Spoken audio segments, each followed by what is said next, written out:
push that Push again, it to it'll turn go it off. off. Okay.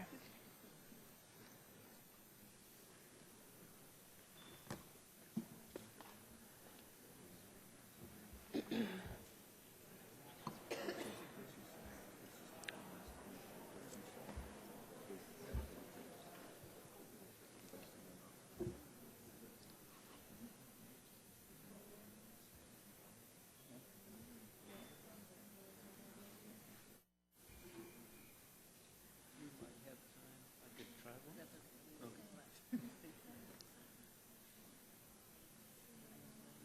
Congresswoman Schakowsky from Illinois. Chicago. Yeah.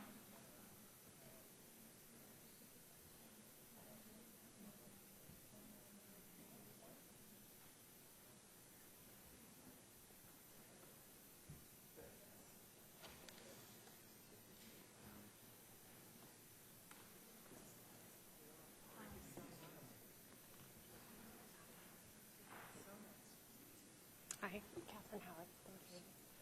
Everybody should do that. So. Share.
Crazy and stood up and started yelling. Who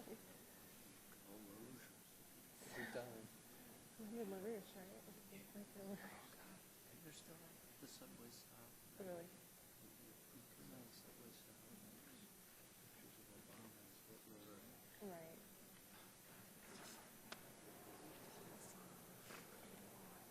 Truly, we have a big Pretty crazy. defect of mental health in this country.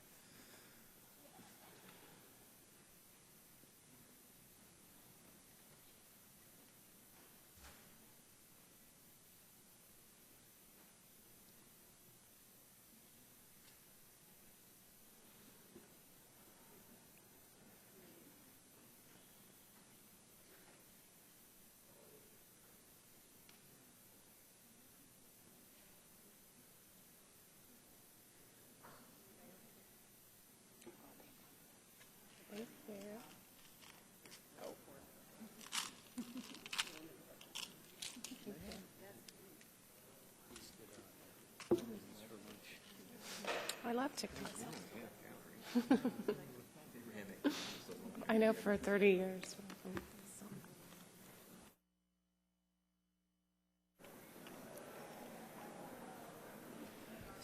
3 calories. What if you eat the whole box?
The Virgin Island delegate is a doctor too. Oh, really?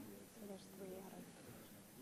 The subcommittee 12, I think there's another one too, but it's MDs gravitate towards energy and commerce. I know, thankfully. Yeah.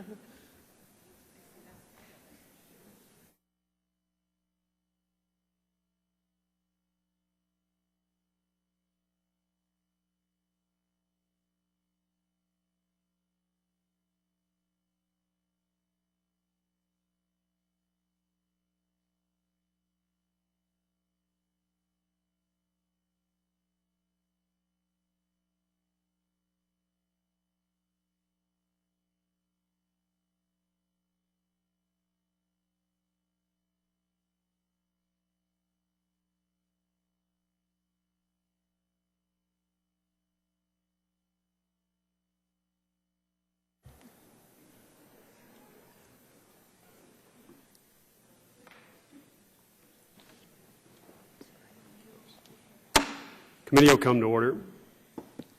We'll now hear from our first panel of witnesses.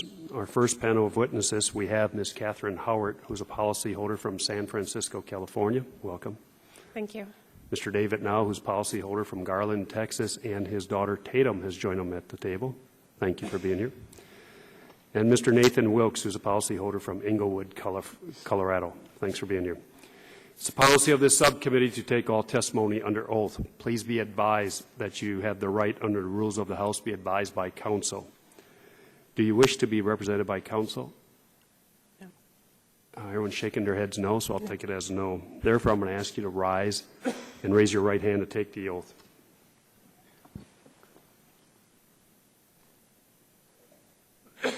You swear or affirm the testimony you're about to give to be the truth, the whole truth, nothing but truth, the matter pending before this committee? I do. Let the record reflect the witnesses replied in the affirmative. You are now under oath. Please sit down. We'll begin with opening statements. Ms. Howard, if you don't mind, we'll start with you. You may submit a longer statement for inclusion in the hearing record. Ms. Howard, if you'd start, your light's on, I take it. 5 minutes, please. And thank you again for being here. Thank you, Mr. Chairman, members of the subcommittee. Thank you for inviting me to testify today. My name is Catherine Howard, and I'm from San Francisco. 5 years ago, I was working as a documentary film producer. I wasn't making a lot of money, but I knew that maintaining my health coverage was a big priority.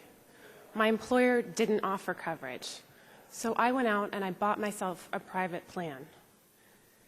And this plan seemed perfect for a young, healthy person. And it was affordable, only $140 a month. But I had no idea what it would really cost me. I was afraid that I'd get hurt in some minor way, take a fall snowboarding, need a couple of stitches, not living with a life-threatening illness like cancer.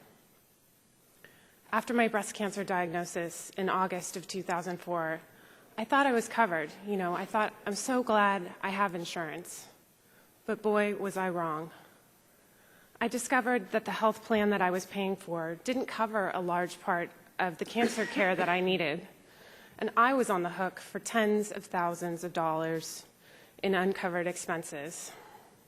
I had chosen one of those low premium but high deductible plans, and I had to pay for 30% of all my treatments in the hospital. And it didn't even cover all the services that I needed. I remember staring at this one shot, Neulasta. It costs $2,100 per shot. And the insurance company said, well, that's 30% for you. So right there in that needle is $600. I endured surgery, grueling chemotherapy and radiation regimes that left me too weak to work full time. I was told all along that the key to my recovery was to minimize the stress in my life. And tell me, how do you minimize stress when you owe the hospital more than you've earned in the past year? As the expenses piled up, I was able to pay for some of them. My family helped me. Other things, I just put them on my credit card, and I thought, if I don't die, I will just deal with this later. Well, I didn't die, and this is later.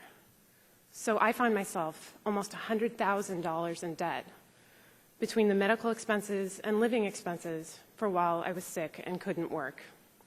By the end of my treatments, I owed $40,000 in medical expenses alone, and I've been paying this off over time, slowly, using payment plans, paying down on those credit cards. But rather than saving money to put a down payment on a house, buy a car, or even have a savings account, I spend $1,800 a month, essentially all the money I have after the basics, to pay towards my debt. I live like a pauper because to pay for the privilege of surviving cancer. People have asked me why I don't just declare medical bankruptcy and wash my hands of all of this. But bankruptcy to me really seemed like a cop-out, and I don't cop out on my commitments. I've made recovering from cancer my mission for the last 5 years.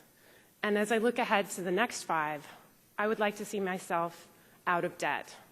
And I would also like to make sure that this doesn't happen to anyone else. In my work as an innovator at Jump Associates, I know that things can be different. I'm fortunate that my employer offers comprehensive coverage, because if they didn't, if I was back on the private market, I would be totally uninsurable because of my pre-existing condition. I couldn't even afford to buy the same crummy coverage that left me in this financial devastation. The kind of health reforms in the House proposal would have kept me out of this devastating debt and the financial circumstances I'm in now, despite my best efforts.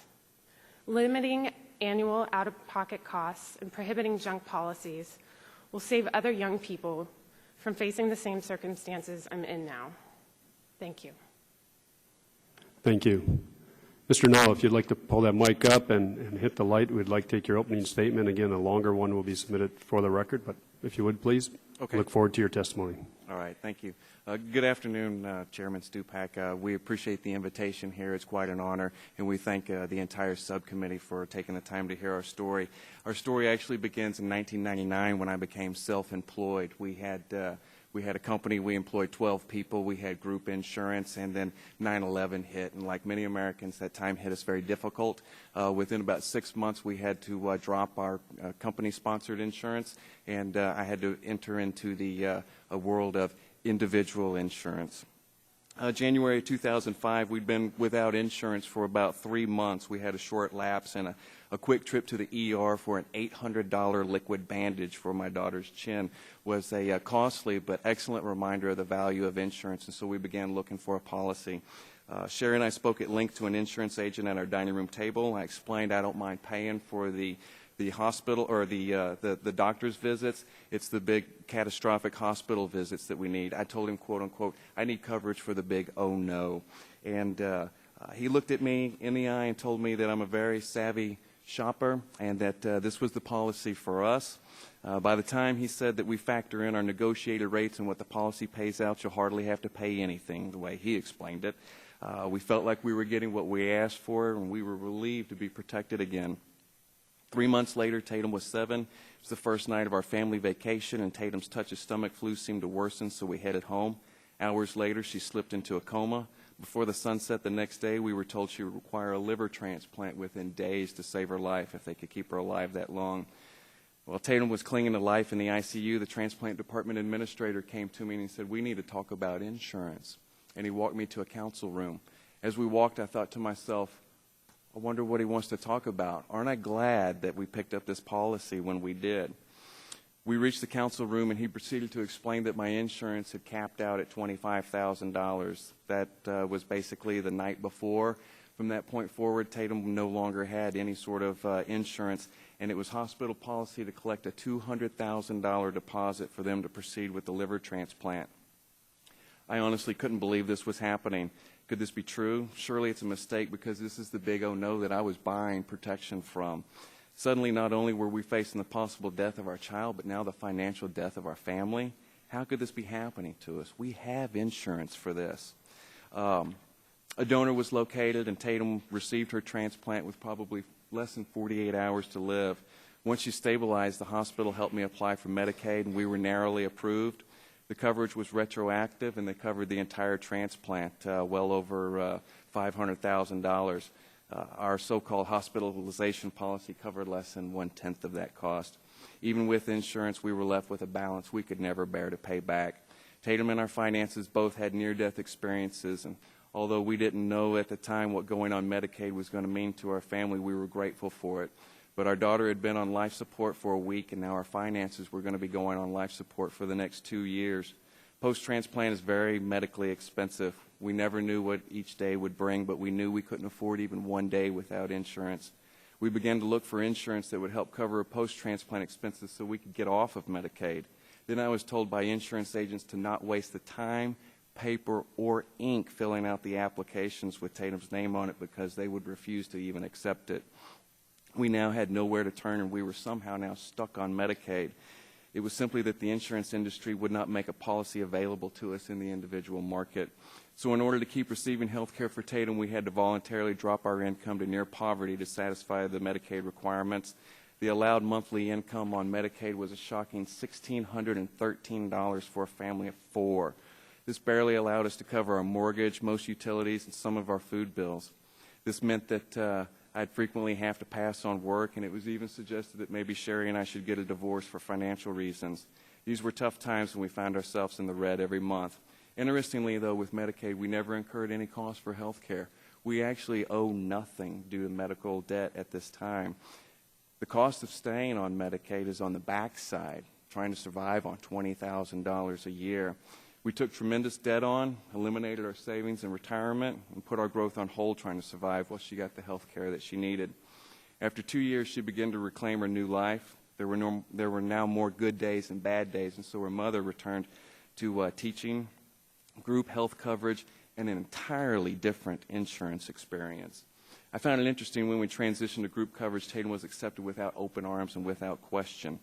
It would appear as though individual policies and group policies exist in completely different universes. Her mother and I are thankful for Tatum's physical recovery is quicker than our finances. She's growing, thriving, and giving back. She regularly appears on behalf of Children's Medical Center, the Southwest Transplant Alliance, and her favorite charity, Make-A-Wish. Her life has been a joy and an inspiration to many. We'd do it all again for her sake. And we're thankful Medicaid was there for us. We're equally thankful to be off of Medicaid. We do hope our testimony illustrates how hospitalization policy in question today was obviously worthless. We've learned that the languages of policies can be confusing. In spite of both being college educated, we didn't understand at the time the $25,000 maximum for miscellaneous hospital expenses basically meant all the hospital expenses. Even today, we find the wording still a little bit counterintuitive and misleading. But I asked for, in very clear language, I thought, a policy that would protect us from the big O no, and we ended up with a policy that would do no such thing. While our testimony should be labeled grossly underinsured, we've since learned that even traditional million-dollar policies, which would seem like a safe bet, are no challenge for long-term life-threatening illnesses. I got the call on Tuesday that the hospital had added up Tatum's cost at Children's Medical Center, and as of right now, her cost is $1,284,335, and that does not include any of the doctor's bills. They're billed separately. But most importantly, we've learned that being underinsured really is the same as being uninsured. They both lead to the same end. Underinsurance certainly impacted our lives. God carried us through, and we trust that He will continue to do so, and we're glad. We've learned from this experience, and we're trying to move on. It seemed like the story ends here, but it's actually just the beginning for Tatum, as you already know. Underinsurance probably isn't the biggest tragedy of our story, if you ask me. Her story encompasses other shortcomings that you need to do something about. What continues to sadden her mother and I is this issue of blacklisting because of her pre-existing. Tatum's going to grow up, and one of these days she's going to need insurance. And, we're lucky because Sherry's dream has always been to teach, and that gives us access to group coverage and the benefits that come with that. But that may not necessarily be everybody's dream, and I don't think that's really fair, and I don't really think that that's American. I ask you to consider this. When Tatum was just 4, she went to New York City and stood transfixed on Lady Liberty. They told her then that Lady Liberty stands and invites the world to come to the land of opportunity where anyone can follow their dreams. And yet Tatum, a born and bred American citizen, might not be able to share in this dream through no fault of her own, simply because the insurance industry has developed a system that won't allow it. Our Tatum has so much potential, but for now she doesn't have full access to Lady Liberty's promise. She can't pursue little girl dreams to be an artist or have a dress shop, a restaurant, or self-employed in any fashion that requires individual coverage. When she asks me what she should be when she grows up, I can't tell her the same thing that you probably tell your kids. I can't tell her she can be anything she wants, and you guys need to fix that for me. Do I tell her that the government before her today, a government for the people, by the people, refuses to take the steps to also protect her rights to life, liberty, and the pursuit of happiness? What do we tell her? In closing, while my purpose today is to testify and answer your questions as an American citizen, I also come to pose just one question to the very distinguished committee as a father.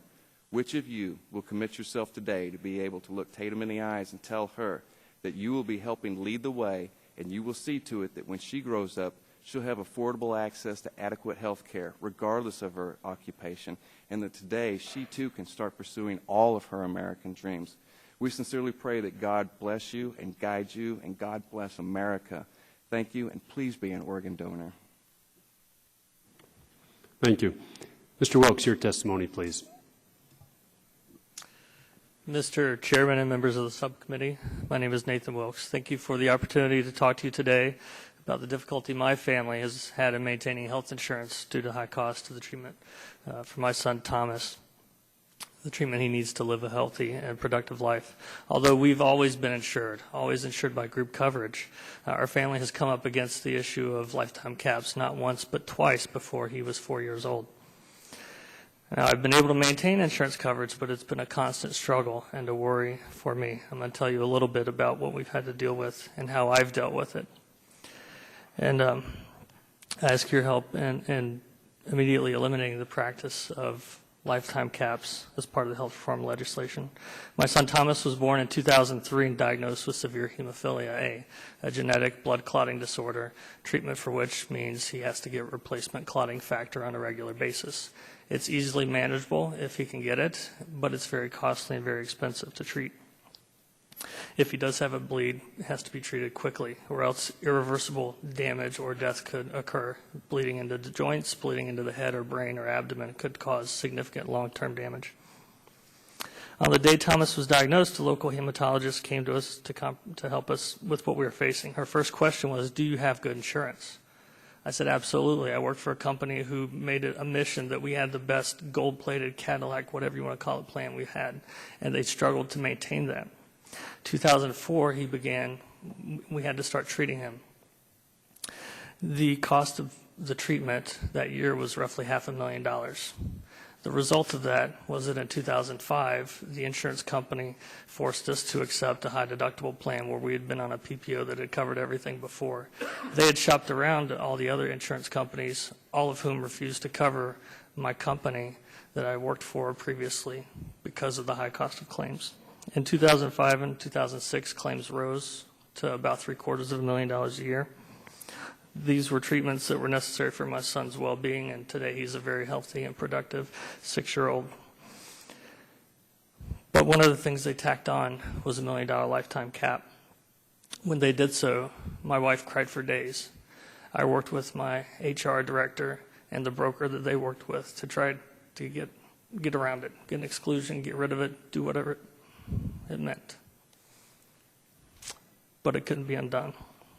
We knew the hourglass had been turned over. It was running out on us. We knew we had maybe a year, maybe a little more before we had to find some other solution.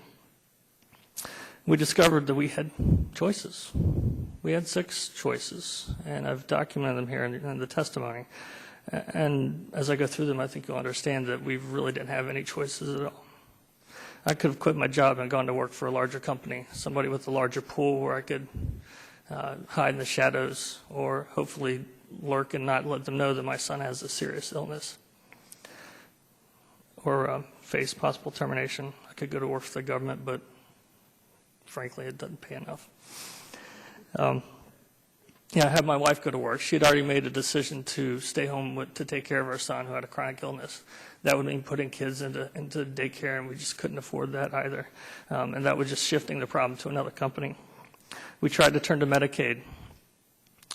Colorado is a difficult state to get on Medicaid, and we earned too much money. We didn't want to impoverish ourselves and go down that road. We'd already been racking up significant medical debt as a result of this. Several social workers told us we could get divorced. I'd just get a paper divorce. Then the kids could qualify for Medicaid under my wife if she didn't work. But that would both put my wife at risk because it turns out she's a carrier as well. And we didn't want to do that. That just wasn't in our family values. We could put Thomas on the state high-risk pool. That, too, has a $1 million cap. That's something that once he did cap out in 2007, we put him on the high-risk pool. He lasted on that a year. That was the second $1 million cap. That's normally insurance of last resort, but it didn't last for us. And finally, the option was to start my own business, quit my job, take a pay cut, try to get myself, since you can only get insured as an individual if you're healthy and have no issues, or by the government if you're Medicare eligible or impoverished and have a disability for Medicaid, or you have to get insured through an employer. I decided to become an employer. The struggle that we faced, all the while we were insured, there were years where we were paying roughly $25,000 a year in premiums and deductibles and out-of-pocket and ancillary medical expenses. This hardship left us fighting to keep up with bills, forced us to rely on credit and home equity to stay afloat. The more credit we used, the worse our credit rating got. The worse our credit rating got, the more we ended up paying for everything as our interest rates climbed. Harassing collections agencies began calling as we struggled to get providers paid for everything from the day he was born. It took us over a year to set up our own business. So in May 2008, when my son nearly exhausted his $1 million cap on Covered Colorado, I'd be able to pull him into our own company. I had to quit my job, even though my employer tried to do everything they could to keep me on board. They were fine with paying the rising premiums. Other companies weren't willing to take me on as that kind of employee. But they did everything they could to work with me. Ultimately, I had to quit my job and take a pay cut and start this business. Now we're covered by another high-deductible health plan, $6 million cap this time, another hourglass. There's a little bit more sand in it this time, but it won't be long before we run out of that as well. The thing about where we are now is that one single event, we're hanging by a thread, death, injury, anything that stops the income through my business, or a serious illness that puts them in the hospital for a significant length of time means we're out. I've included with my testimony a chart that shows the year-over-year changes to our premiums, which I think you'll find pretty interesting. when we started the claims, our premiums, our cost of care went up 35% the next year.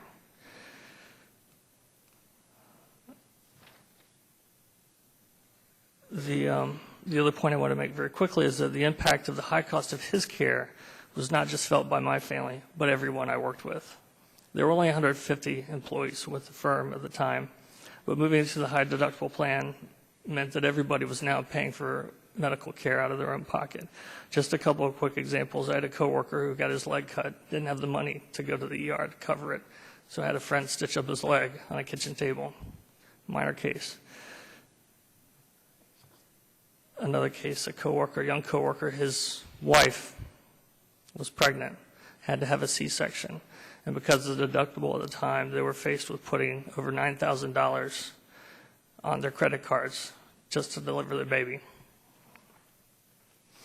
So you've heard today maintaining health insurance has been a struggle, but it's been allowed me to provide my son with life-saving treatment that he needs. He's 6 and very healthy, but without reforming the existing private insurance system in this country, this struggle will continue for me and many more. It's critically important to me that the individuals and families that face healthcare costs due to chronic conditions see reform happen. I'm pleased to see that several discriminatory insurance practices, such as pre-existing conditions and annual lifetime caps, are part of the plan, but I'm concerned for those of us currently insured that these changes won't take effect until 2013 or even later. Some of the plans we see have grandfathered in the caps, or they don't take effect till 2018. I tell people that in the individual market, rescissions are how insurance companies weed out the sick. What happened to us? We've always been in the group market. High deductible health plans and caps have been how they weeded out, how they've wet out us and how they weed out other people in the group market, and that has to stop. That has to change.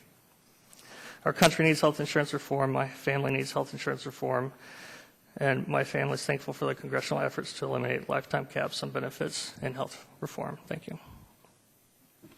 Thank you, and thank you all for your testimony.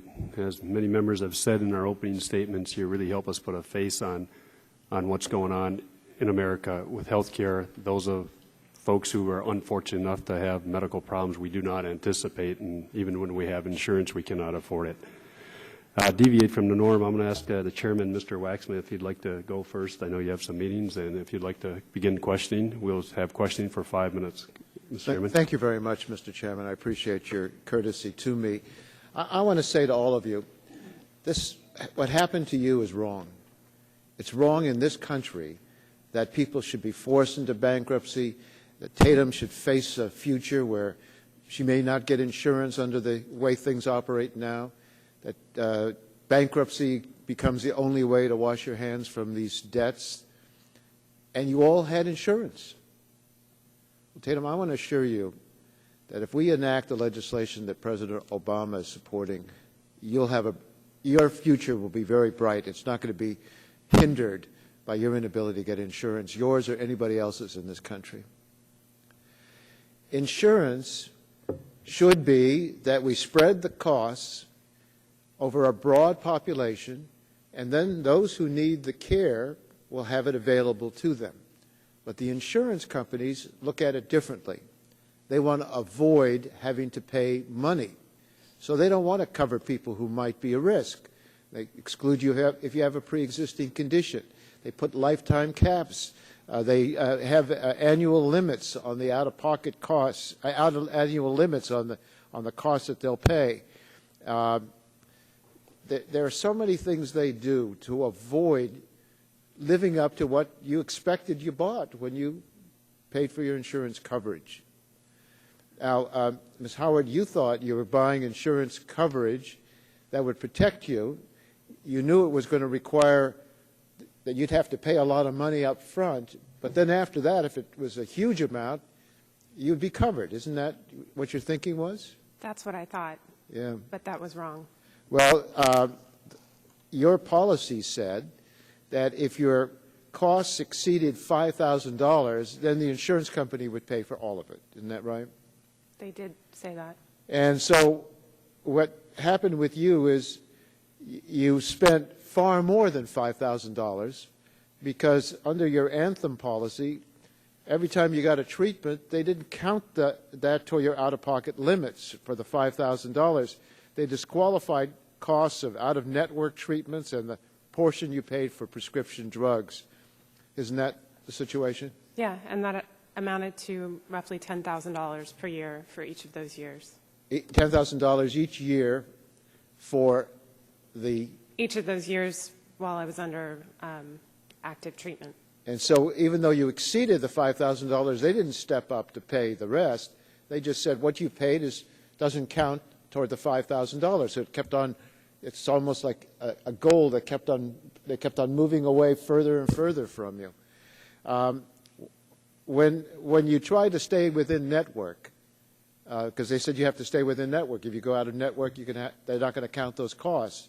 How difficult was it to find somebody within their network? There were some services that were not available in San Francisco. So you would have to go somewhere else other than San Francisco. Yeah. Well, San Francisco is a pretty big city, so I would assume you're talking about hundreds and hundreds of miles to get the care. I made the choice to get the care that I needed regardless of the cost. Yeah. And that's why I feel like I'm alive today. And each time you had a prescription filled, you had to pay a co-insurance fee of 30% of the cost. Is that right? Yes. And how much out-of-pocket did you actually spend while you had insurance coverage? It's over $40,000 between 2004 and 2008. So for the years you were protected, presumably, for expenses no more than $5,000, you ended up spending $40,000 over that period of time. Mm-hmm. Mr. Wilkes, your policy had a cap on out-of-pocket expenses as well, but they also had various limitations and exclusions. Can you estimate the total out-of-pocket costs that your insurance did not cover? In the 6 years, the total that we've had direct and indirect costs, I'd say well over $50,000, if not $100,000. There were some claims that at the very beginning, at the very end, that they said they either did not cover because it was out of network or did not cover because it exceeded the cap, and those two individual claims were $50,000 and $80,000 each. Well, we started the hearing today. We had opening statements, and some of my colleagues on the other side of the aisle who have opposed health insurance reform said we don't want one size to fit all. We want competition in the system. Well, there's no competition when one insurance company can sell you a plan that doesn't pay over a certain amount of, if it doesn't pay within the cap, or it's not a one size. In other words, what they're saying is competition to exclude payments. And what we need is legislation that would ban the lifetime and annual caps, would have no limits on out-of-pocket costs, no more discriminatory insurance practices. And what we would like is a defined benefit package. So then you can shop around between different insurance claims, and you'll know that you're buying a plan that will cover your needs, and you're going to choose between them based on the price or based on the quality, but not based on what they will cover and what they will not cover when you find out that you really need that coverage to pay for your medical expenses. I hope we will get that bill passed, and I thank the Chairman for allowing me to proceed with these questions.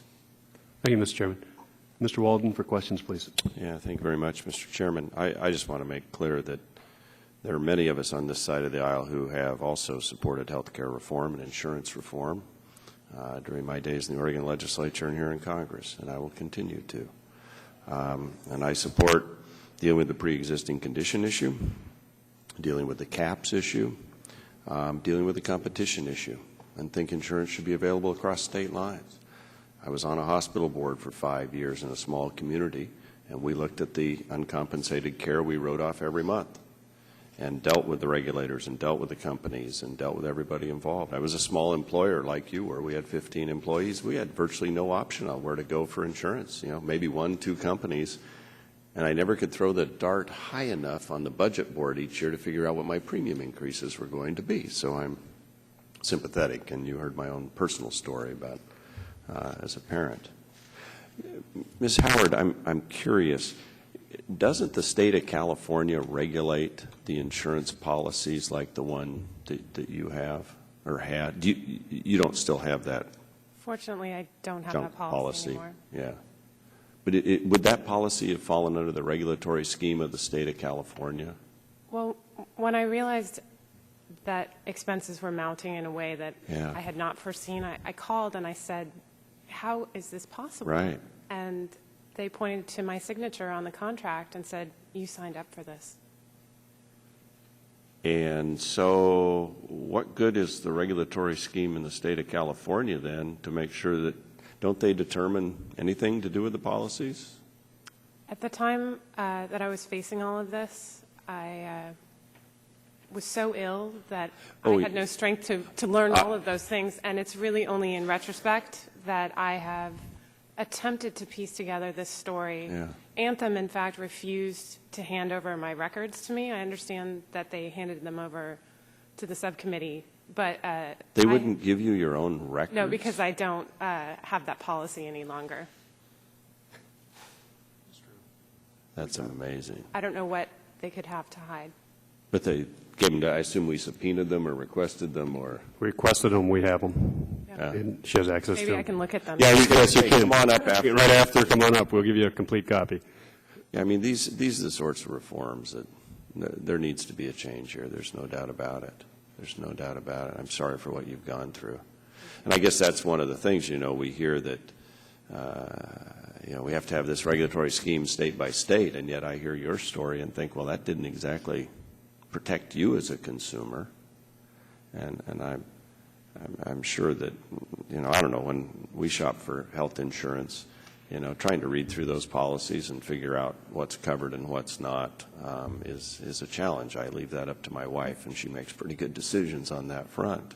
But it's still a challenge, and yet I want to make sure that you aren't tied to a job or have to go broke in order to have insurance for your kids. And while I'm not convinced the bill before us is the one that passed out of here was the best way to achieve that, I do believe there are ways to get there.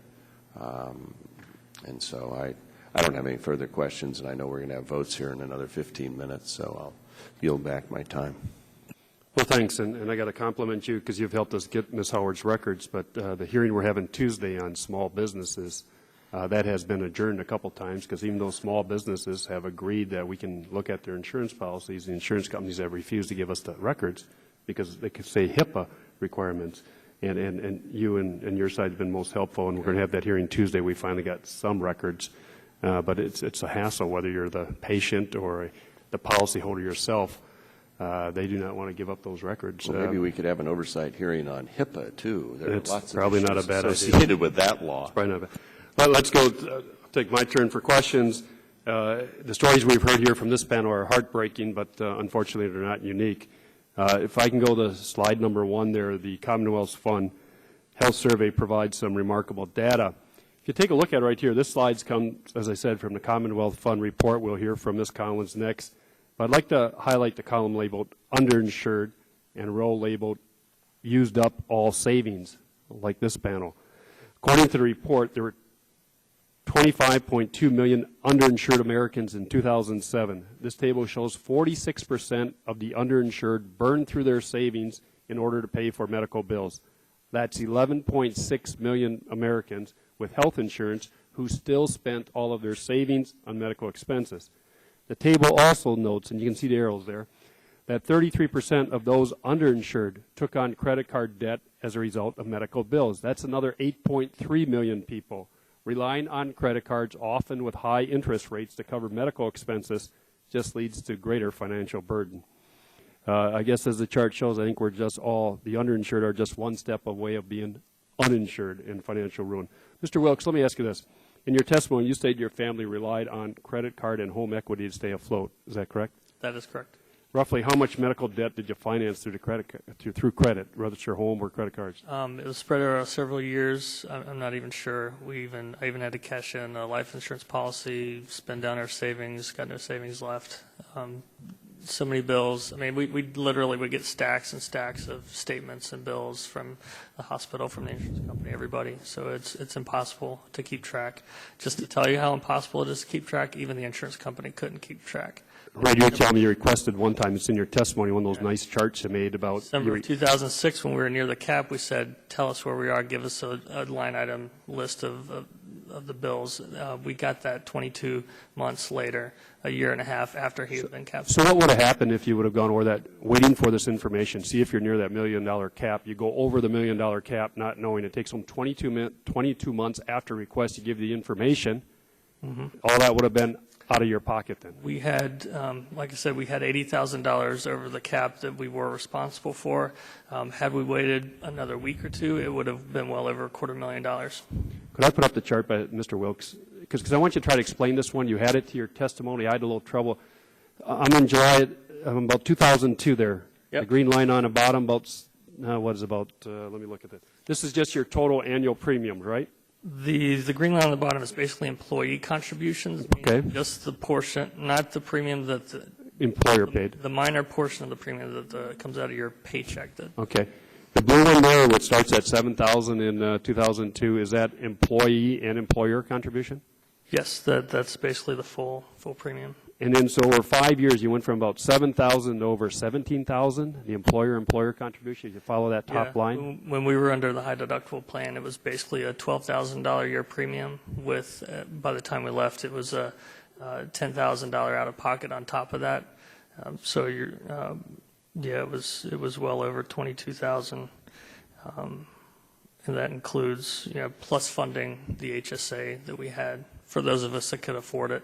So it was basically $17,000 for premium, but you had a $10,000 deductible first you had to meet.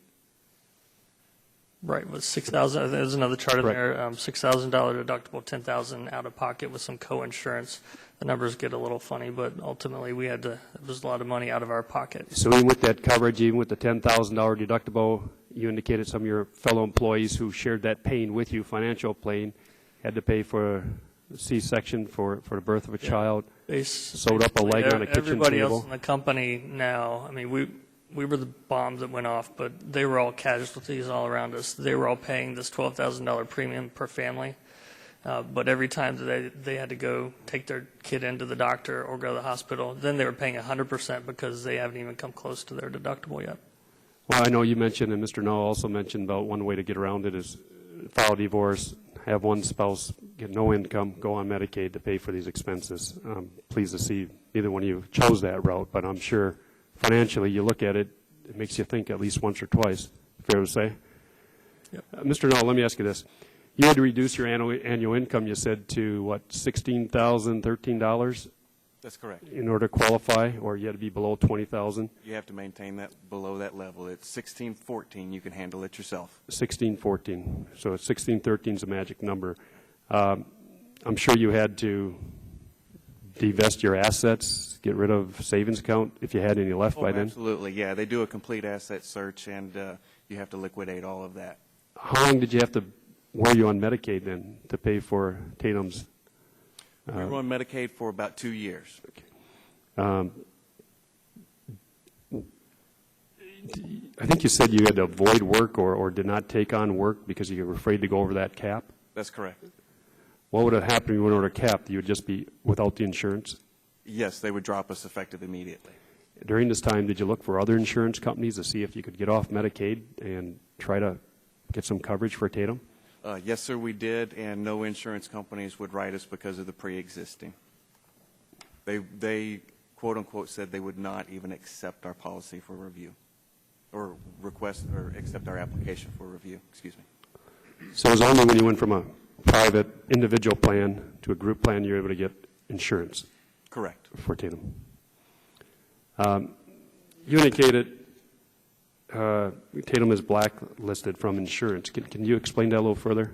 It's because of her pre-existings. As I mentioned, we could not find any insurance companies that would accept our application with Tatum's name on it. What if you, well, I guess if you didn't put your name on when a claim was submitted, if you didn't put Tatum's name on it when a claim submitted, it'd be rejected because she's not covered underneath the policy, right? There's no way around getting around it. There's no way around that, no, sir. Ms. Howard, I think we all want to compliment you for the struggles you've been through, but you're still trying to pay it and to not file for bankruptcy. Yeah. I think you said you didn't want to go down that road. Could you just explain a little bit? I'm sorry. Oh, I didn't want to go bankrupt. Why didn't you want to go to bankruptcy? I mean, that was one way to clean your debt, right? You're single. You could clear off your debt. 7 years, you can probably get your credit reestablished. Yeah, I figure in the next 7 years I might be able to pay this off. So you'd I'd like to be able to say that I've stood up on my own throughout all of this. Well, I think you got the respect of everybody on this committee for trying to do what's right. Not that 62% of Americans who play by the rules had insurance. 78% of those 62% had insurance, but they had to file because they just couldn't do it. So we compliment you for trying to do it. Thank you. Mr. Gingrey, questions, please. Mr. Chairman, thank you. First of all, I certainly want to thank all of you for sharing your stories and the courage that you have exhibited in trying to deal with a very difficult situation that all three of you have experienced. And I wanted to direct my first comments to Ms. Howard. Again, I want to commend you on your steadfastness with which you're taking responsibility for your own medical debt. Could you please comment on how that's affected you personally? And specifically, did you ever consider Medicaid? You may have mentioned that, but if you don't mind talking about that again. And were you able to obtain medical care from any other group or organization? Was there anybody out there to help you other than just that insurance policy that you had? Yes. For part of 2005, I qualified for a state of California Medi-Cal program, specifically for low-income breast cancer patients. They offered me some help, but in the long term, it was just a drop in the bucket. I'm lucky that now, through my employer, I'm covered by excellent group coverage, but I know that if I were back on the individual market, that no one would cover me. In California, Ms. Howard, I know in the state of Georgia, my state, and unfortunately it's underfunded, but they have something called state aid for cancer patients, low-income cancer patients.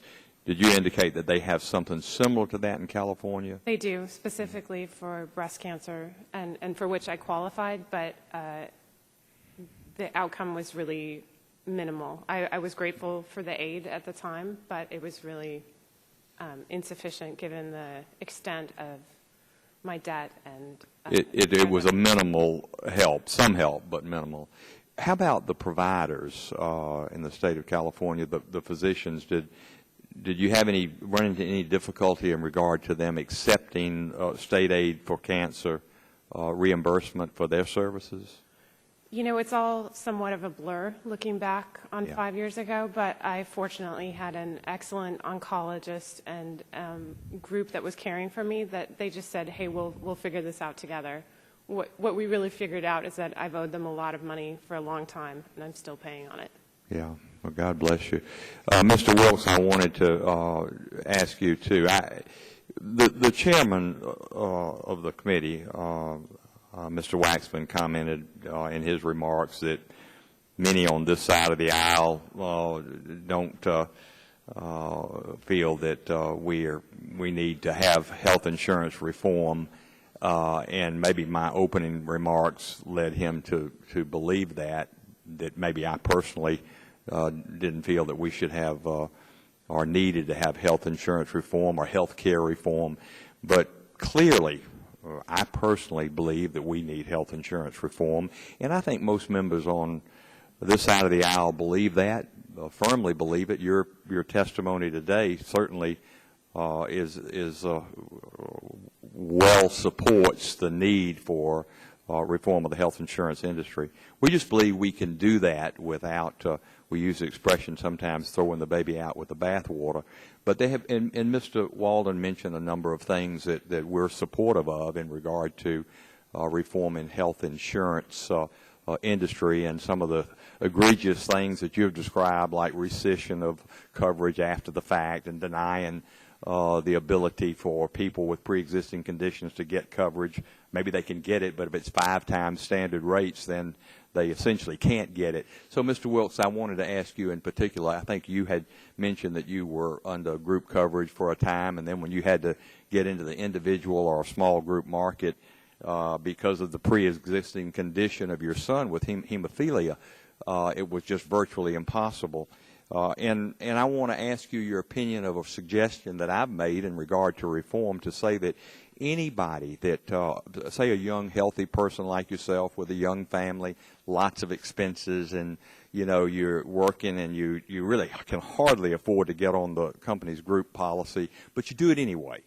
And you do it, and you make that sacrifice every month, and you pinch pennies, and maybe for 15 years, or maybe 2 or 3 years even, you've done that, and then all of a sudden something like this happens.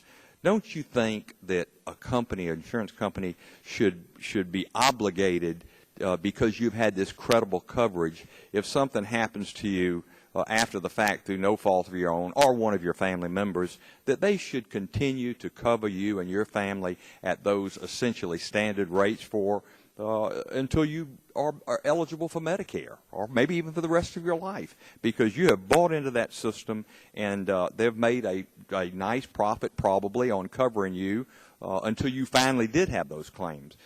Tell us what you're thinking about. That speaks to a point I talked to other people about. Because of the way the group market works, you know, insurance functions best as a large pool.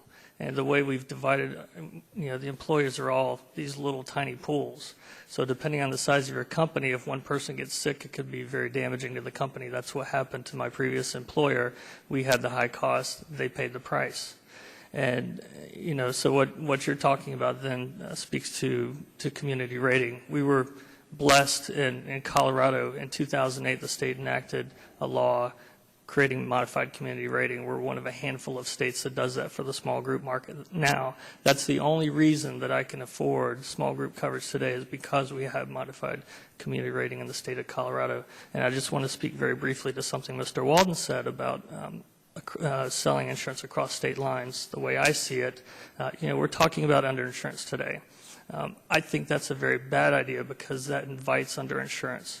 You know, the average number of things that are required to be covered in a state is there's about 45 or so things that have to be covered under insurance plans. In Colorado, we have 51. Things like chiropractors, certain types of nurses, colorectal cancer screening, breast cancer screening. Whereas, you know, over in Idaho, they've only got about 16 of these things that have to be covered by their plans. And I think if you invite selling across state lines that way, then the same, you know, the United Healthcare in Colorado will now have the United Healthcare in Idaho come try to sell a low-cost plan in Colorado that doesn't cover those things. And then you create more of the problems that we're having with finding that, oh, the breast cancer is not covered anymore, or the liver cancer is not covered anymore. So I just hope that answers. Mr. Wilkes, thank you. Mr. Null, I don't have time to get maybe in a second round, but again, thank you so much, and your daughter looks great and healthy, and thank God for that. We appreciate you. Mr. Dingle for questions, please. Thank you, Mr. Chairman. Again, to the panel, thank you for your presence and your help. First question here is bottomed on some premises that are interesting. What's striking about each of your stories is that in medical emergencies, that your insurance policies had shortcomings which have limited your career options. Mr. Null, in your testimony, you mentioned that you had to lower your income in order to qualify for Medicaid. I understand that because you're a small business owner, that decision affected your business. I gather it related to having to turn away business to reduce your income so that you could qualify for Medicaid. Is that statement true? Yes, it is. But tell us a little more about it, if you please. Well, the limit was $1,613, and because I am self-employed, I am the salesman for the company. I am the collector, so I know exactly how much I'm going to make. If I knew I was going to make too much in order to be able to requalify for Medicaid, we would have to turn business away, and I would be unable to take on that business because I knew I would make too much for the Medicaid limits.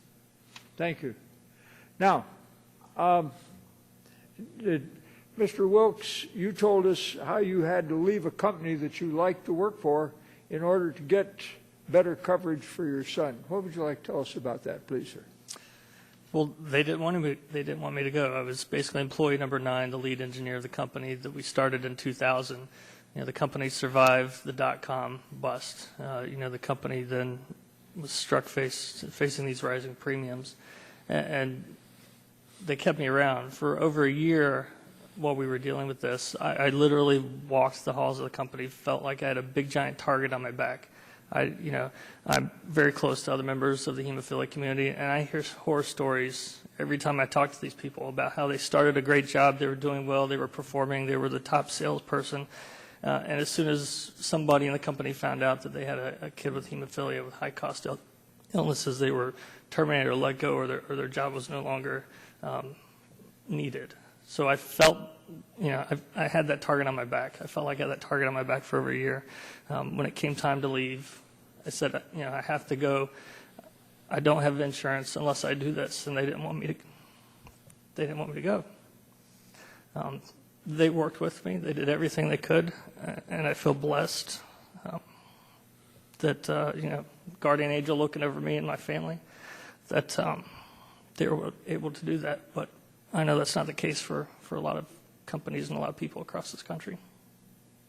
Now, I gather that you on the panel have all had to shop around for insurance policies in order to meet your needs. Did you find that to be an easy process, and did you have an easy time of comparing your policies, or rather your choices amongst policies, so that you could come up with the best choice for you and your family? Did you find it easy to know what the benefits would be, what the restrictions and the constraints were, what would be the costs, and what would be the duration of the policy and the other circumstances, including pre-existing conditions and questions of that kind? Would you want to start, Mr. Null? We found shopping for insurance to be very confusing. In fact, in Texas, it requires a licensed agent in order to even be able to come talk to you about policies. It's so confusing. My wife and I, we're both college educated. We believe that we're able to make good decisions, but being able to look at these policies and tell the difference. For example, this policy that we were on when Tatum had her illness, this policy was only 25% less than the policy I'd been on previously with traditional caps in it that would have done our family much more service. It was only 25% less, and yet the cap was 1/40th of a comparable policy. No, we did not recognize anything along those lines when we were shopping for that policy. Had we have seen something like that, that would have raised red flags, and we probably would have recognized that policy for being the worthless piece of trash it was. Mr. Wilkes, you want to make a comment on that? Yeah, we our family had been dealing with this issue for over 5 years by the time it came time for us to actually shop for a plan. The policies themselves were very difficult to comprehend. The one thing that was really in my favor is that I was able to find an insurance broker who had cancer herself and really believed that the private insurance market has no business even existing in this country, and knew all the ins and outs and knew what to look for. I had her in my favor, who was being an advocate for our family, and I also took the plans. I mean, in Colorado, there's like 20-some different insurance companies that you can pick. We went to our hemophilia treatment center and said, which of these companies is least likely to deny care, is least likely to give you any problems, is least likely to cause us problems when we go to the hospital. And out of those, there were only 2 that they said they have the least problems with and they can work with and pay bills on a regular basis. So in the end, we had 2 insurance companies out of the many that offer that were really even an option for us. And beyond that, then we had to work with our insurance broker, who fought the fight that we fought before and knew what we were dealing with. Thank you. Ms. Howard, do you have any comments on the last question? I do. I feel like there's a real need to provide consumers with assistance in making sense of these plans, to give us an apples-to-apples comparison. You know, like Mr. Null, I have now a master's degree, and I couldn't make sense of that policy. I really feel like it behooves this subcommittee to write into the bill that we just have to understand what we're signing up for. What would the cost be? What would the coverage be for unfortunate but common conditions like my own, like breast cancer or other common conditions? What would the financial ramifications be for an individual or a family? Mr. Chairman, I thank you for your courtesy. Members of the panel, thank you for your very fine testimony. Thank you. Mr. Welch, for questions, please. We have 2 votes, but let's try to get through some more questions before we have to go. I just want to, I think, express myself what I think all of us feel, and that is you guys are amazing. You know, to have gone through what you've gone through, to be going through what you're going through, with the medical anxiety, and then getting that news, and then learning that you actually didn't have insurance, and at a time when you need to have total concentration on your health, your child, your partner, to find that you are in constant warfare with the insurance companies is just astonishing. And what I'm amazed at is that you all seem to be very nice, normal people, and it hasn't worn you down into smithereens. Now, you may be fooling us, but I don't think so. And, you know, however you manage to have that strength, a lot of folks don't have it and really shouldn't have to have it. And if anything, I think what you've given us is a very vivid example, irrefutable, that if you're going to have insurance, it ought to be real coverage. You shouldn't have to be somebody with extraordinary personal emotional reserves to wade through it, willing to make extraordinary sacrifices in the long term to get through it. And what you're describing really is a business model where insurance companies make their money by denying coverage or writing policies with obscure loopholes that make it impossible for people to get the coverage they need when they need it. And it is our responsibility here to change that. And I think there really is some desire to have insurance reform, but bottom line, I think the insurance company reform, if it's going to be across state lines, has to be with some consumer protection so that if you buy a policy from Kansas or California or Vermont, when that diagnosis comes and you need the care, one of your worries is not whether you've got the coverage. So you've done just a tremendous service for us here. And I think all of us really admire just the personal strength that each of you has displayed, because I think you're, but we don't want others to have to go through what you've done. That's really the goal here. So thank you so much for coming and being so helpful. Thank you. You're back. Okay. The confusion you see on policies, this committee's been doing 2 years on private insurance. We had the same situation with Medicare Advantage. People signed up, they had no idea what they're signing up for, and there is one of the things we're trying to work on with healthcare reform. Ms. Christensen, for questions, please. We still have 9 minutes before we have to vote, so let's get some more questions in. Thank you. I'll just ask one. You know, another troubling aspect of the underinsurance, besides the medical debt, is that it encourages policyholders to put off care in order to cut costs. And Commonwealth has done some work on that people don't pay for home heating or food or rent. All of that is needed to really sustain your health. And then those with chronic diseases don't take proper care of their health. So I wonder, and I guess I would ask each of you, about your experiences, and have you, for example, Mr. Wilkes, did you ever avoid taking Thomas to the doctor because you knew he was near his cap? Absolutely. Not only did we have coworkers that were putting off primary and acute care, but as we were facing the looming specter of the cap coming up, there were times when Thomas would complain about an injured joint, and normally the normal procedure would be treat it right away. That's standard. Treat it right away, and if it's a bleed, the factor will take care of it. But we were facing this cap, and every single dose was precious to us. I mean, we're talking about $1,000 or more a dose at the time, or even 10,000 or more for a full treatment. So we would wait and see. At least 3 or 4 different times during that year, he would complain about something in his joint hurting, and we didn't know if it was his leg falling asleep or what. So we'd wait. Rather than do the standard care, treat first, then check it out, we would wait a few hours, we'd wait overnight, and invariably it would actually turn worse, and it would cost us $80,000. And probably damaged the joint in the process. Yeah, so, and for 3 months, there was a period for 3 months, he had an ankle bleed where he was confined to a wheelchair the whole time. Thank you. Ms. Howard, did you ever skip any of your treatments? I did not. I, without regard for expense, went forward, and as I said before, if I don't die, I'll just figure out how to pay for this later. But it's come at a tremendous cost to my family and to my personal finances, and has also affected how I choose to live my life, where I work, where I live, how I live. Sure. Mr. Null, did you ever? No, ma'am. We never let that be a consideration. Well, I too appreciate your coming forward. I think, your personal histories are very important testimony to what we're trying to achieve, and we have great admiration for your strength, your courage, and your perseverance. Thank you, Mr. Chairman.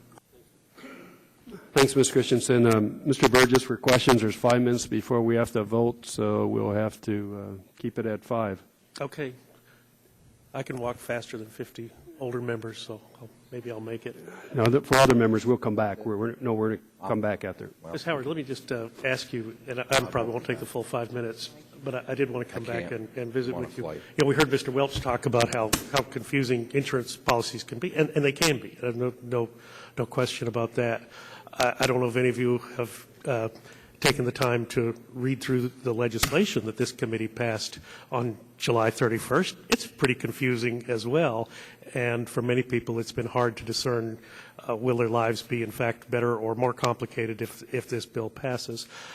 But you referenced in your testimony having at least paid attention to one amendment that was passed dealing with internal external review, and I want to commend you for your ability to sort through a large number of words and dig out pieces of what almost would seem to be minuscule events. So long as the part that says 100% is on it. That was, to me, that was very important to get that included. Obviously, I was concerned about the development of a public option plan without internal external review being available. Would that have helped you in your situation? Absolutely. I had previously had a group policy with the same provider that was excellent. And so when it came time for me to buy a private policy, I went back to them willingly and said, what do you have to offer for me? I've been a great customer of yours for several years. And had I been able to compare the disparity in coverage between a private and a group plan, how if I had been through the same illness and recovery under a group plan, I would not be in the financial circumstances that I am now. So if I could have seen that apples to apples comparison and been told, hey kid, if you get cancer, this is what it's really going to cost you, I might have made a different choice. But I don't know that there would have been really anything better for me out there. Well, and of course this gets to the larger point when a larger corporation is negotiating for insurance coverage and prices. They bring a certain amount of clout to the table. I had a policy in the individual market at one point in my life, and you're correct. You're negotiating as a single individual. If they will even talk to you, you feel grateful because you got the audience with the insurance company. But there are many of us who believe that if we would permit more aggregation of consumers, it doesn't always have to be working for the same company. It might be members of the same church or alumni association or people who work in dentist offices or physicians' offices.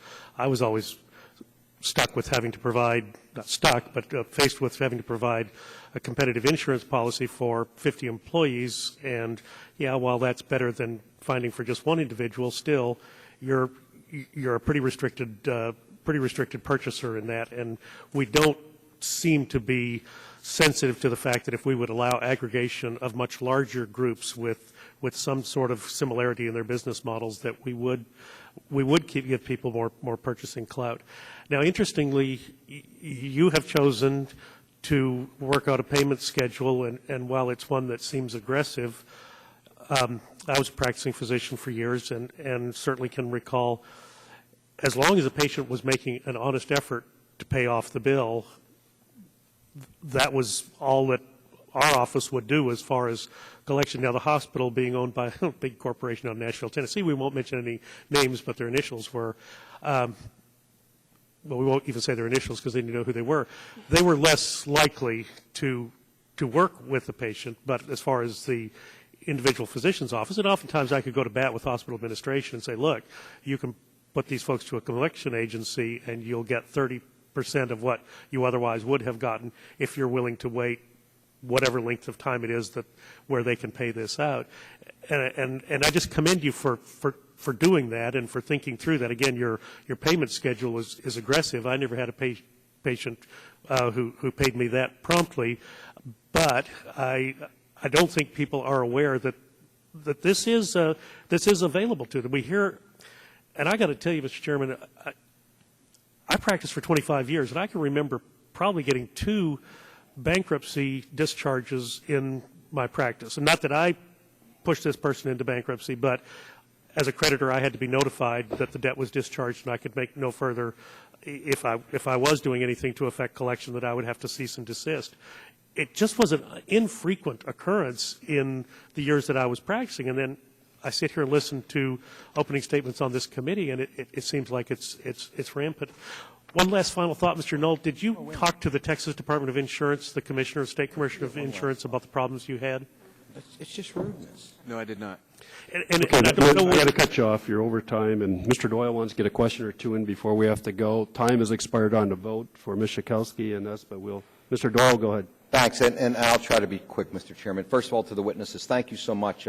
It's a tremendous help to us for Americans to put a face onto this, and we appreciate you doing this. Mr. Null, I wanted to put your policy up on the screen. I've been reading your policy that you bought from United. I'm licensed in all lines of insurance. I have been for 30 years. I have to tell you, as a licensed insurance agent, I was having a hard time understanding your policy. When you look up there and it shows you that surgical Part 4, surgical 100%, I mean, how did you read that when you first bought that policy? Did you read that to mean that they were going to cover 100% of surgery? Yeah, in Texas, that's what that means. 100% is 100%. And then you have to go a couple pages further into this. I think and then there's another schedule like this that lists, different procedures and what they'll pay for the procedures. Did you have any idea what any of these procedures actually cost? No, I had no idea. I've never seen a medical bill before in my life prior to this experience. Mr. Chairman, this is one of the things when we look at insurance reform, when we talk about transparency, that we have to get back to consumers to help them out. If it says you'll pay $5,000 for a procedure and the procedure costs $25,000, then would you have bought the policy?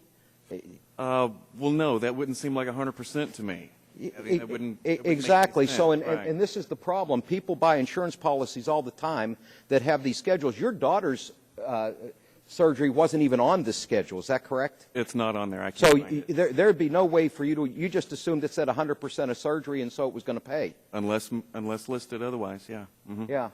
I mean, the need for health insurance reform is just so obvious, and the thought of companies selling across lines and nobody watching how these policies are written would be a national nightmare. But we need transparency. People need to know what procedures cost and what their insurance companies are going to pay in plain language that you don't have to be an insurance agent or an attorney to understand. And as an insurance agency, I still don't understand your policy. So I see what you've gone through, and I'm sorry that you went through it. And we're going to try to fix it. Thank you. That makes me feel better. Thank you, Mr. Doyle. Tatum, did you want to say anything to this group? We're going to vote. We're going to break for a minute, do some votes. We'll come back. But did you want to say anything to this committee?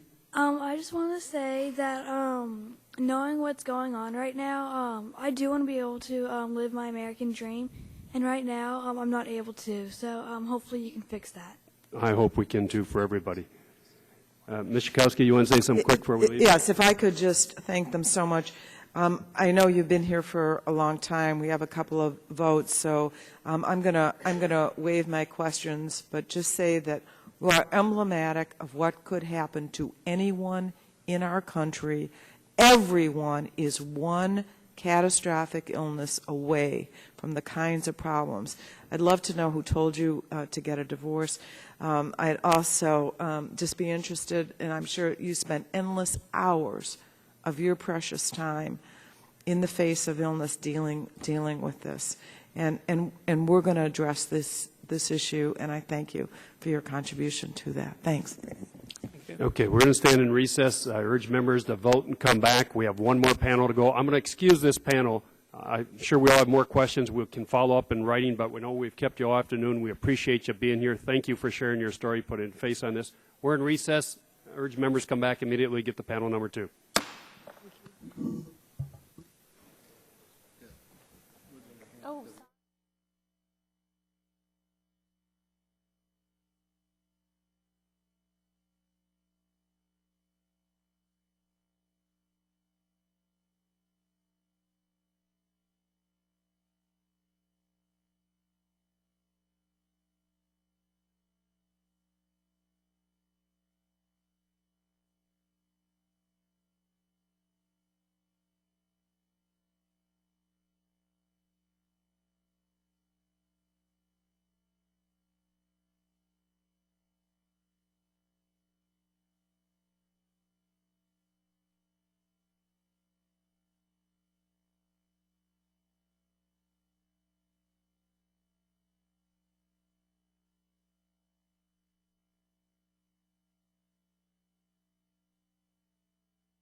of the Commonwealth Fund, and Dr. Stan Brock, who's Director of the Remote Area Medical Volunteer Corps. I'd like to thank both of you for being here and being patient with us today. It's the policy of this subcommittee to take all testimony under oath. Please be advised you have the right under the rules of the House to be advised by counsel during your testimony. Do you wish to be represented by counsel? And both witnesses indicated they do not. Therefore, I'm going to ask you, please rise, raise your right hand, take the oath. Do you swear or affirm the testimony you're about to give in this matter is the truth, the whole truth, nothing but the truth? Let the record reflect the witnesses replied in the affirmative. They are now under oath. We'd like to hear a 5-minute opening statement from each of you. Dr. Collins, if we may, we'll start with you. If you'd just turn on the mic there, a green light should go on, and pull it up there. And if you have a longer statement, that will be included in the hearing record. But you may begin. And thank you again for being here.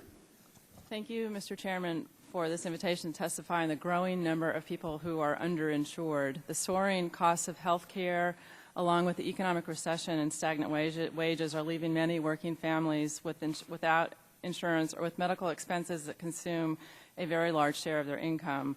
46.3 million people lacked health insurance in 2008. This is up from 45.7 million in 2007.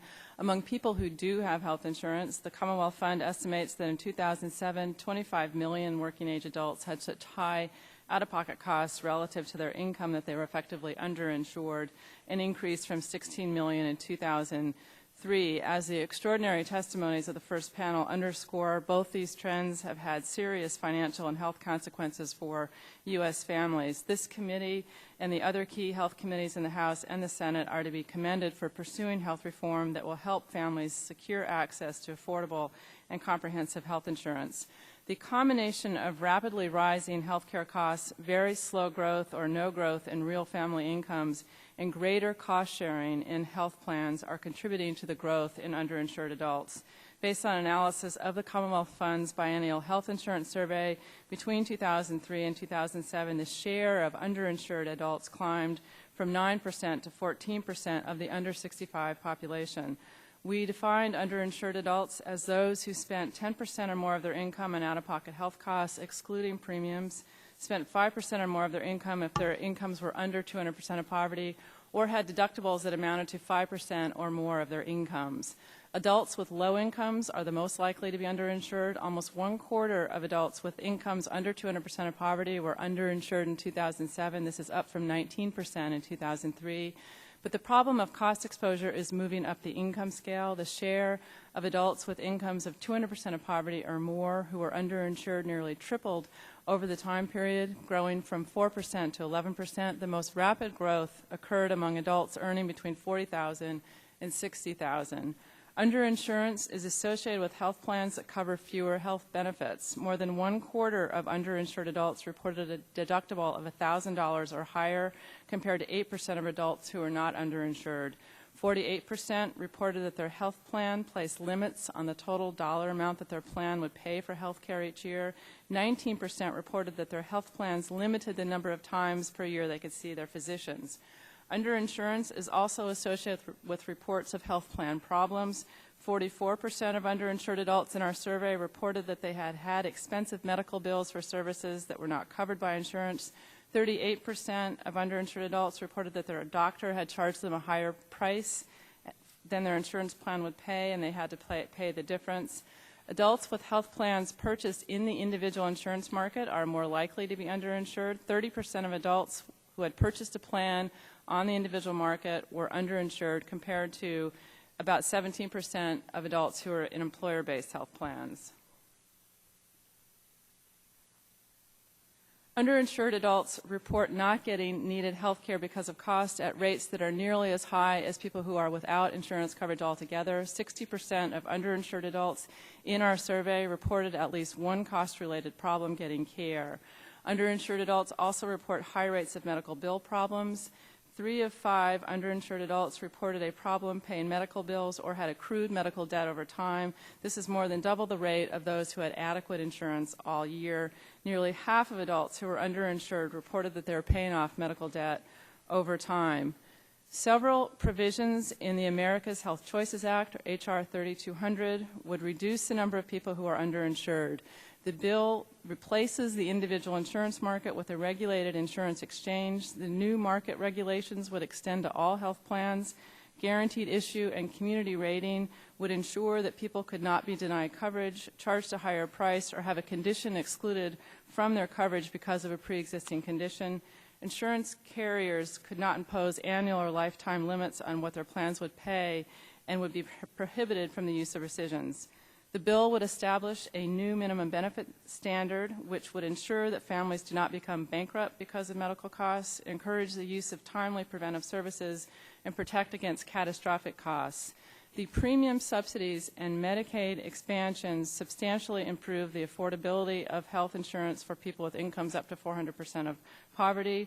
The cost-sharing credits will significantly reduce out-of-pocket expenses for people with incomes under 350% of poverty. For people whose incomes exceed the income thresholds for subsidies, premium costs will likely decline from current levels due to a decrease in administrative costs from restrictions on underwriting and reduced marketing, and because of savings achieved through reduced provider payments and profits if a public option is included in the exchange. Reducing out-of-pocket costs will also require national reforms aimed at improving the overall performance of the health system. The House bill includes key provisions for improving health system performance and lowering the rate of cost growth. These provisions will likely enhance the value obtained for health spending and set in motion reforms to slow the growth in healthcare costs over time. Thank you. Thank you. Mr. Brock, your testimony, please, if you'd turn that light on, pull that mic up a little bit, and look forward to your testimony. You may begin. Thank you. Thank you. Thank you, Mr. Chairman. Members. In 1992, Remote Area Medical, a charity formed to provide free medical relief services overseas, began receiving requests for service here in the United States, including dental procedures, eye exams, free eyeglasses, and primary health. Today, 64% of our work is in America, and we run about 30 expeditions per year and have completed 581. Some 45,000 volunteers have delivered $40 million worth of free care in over 400,000 patient encounters and treatment to more than 64,000 animals. Our most sought-after services are dental and vision, with over 55,000 patients served in the U.S. in each specialty. Demographics reveal that 94% of the patients are adults, with 83% between the ages of 21 and 64, reflecting a transition from childhood-covered programs to uninsured status prior to receiving Medicare. 16% of them visit a hospital emergency room in the event of sickness, undergoing extensive tests caused by the practice of defensive medicine, while dentists and eye doctors are unaffordable, leading to long lines of desperate Americans at RAM-free clinics. The greatest impediment to RAM programs face is regulation in 49 states preventing willing practitioners from crossing state lines to provide free care. Even during declared emergencies, reciprocity between states is a complex matter that current legislation under the Uniform Emergency Volunteer Practitioners Act cannot adequately address. The sole exception is the Volunteer Healthcare Services Act of Tennessee. Since 1995, a doctor can show up at a RAM event in Tennessee with license in hand, roll up their sleeves, and get to work. No bureaucratic application process, no fees, and no unnecessary background investigations. In 1997, Representative John Duncan, Jr. introduced House Concurrent Resolution 69 in an effort to persuade states to adopt the Tennessee model. HCR 69 was referred to the Committee of Commerce. Despite endorsement by the American Medical Association in 1998, it gained no ground nationwide. RAM attracts thousands of uninsured and underinsured patients and require large numbers of doctors. Patient volume invariably exceeds the number of local providers willing or available to volunteer free services. This gap can only be filled by reinforcing our teams with volunteers licensed in other states. There are more than 179,000 dentists in America and 800,000 physicians. They pass a nationally standardized competency test and graduate from a nationally accredited school. Many like to travel and will do so at their own expense to provide free care. Some do in other countries because volunteering outside of the U.S. is easier than overcoming bureaucratic hurdles to help those 47 million uninsured here in America. This demonstrates the need for all states to adopt the Tennessee model as proposed in HCR 69. That need was recently emphasized at a remote area medical event in Los Angeles. In 8 days, we treated 6,344 patients for a value of free care exceeding 2.8 million. But those numbers could have been doubled. We had 100 dental chairs and 20 lanes of eye exam equipment, yet on some days we could only recruit 25 California licensed dentists and 5 or 6 eye specialists. By comparison, in rural Southwest Virginia, where laws were relaxed to allow the partial use of out-of-state doctors, RAM treated 2,715 patients in only 2.5 days, a patient number not attained in Los Angeles until the 4th day, while thousands of uninsured California residents were turned away. RAM patient surveys indicate that some 46% carry no insurance, 23% are on Medicaid, and 18% on Medicare. Dental and vision insurance is carried by less than 1%. Self-induced health issues wrought by the culture of poverty caused by fast foods, smoking, and lack of exercise are aggravated by the problem of access.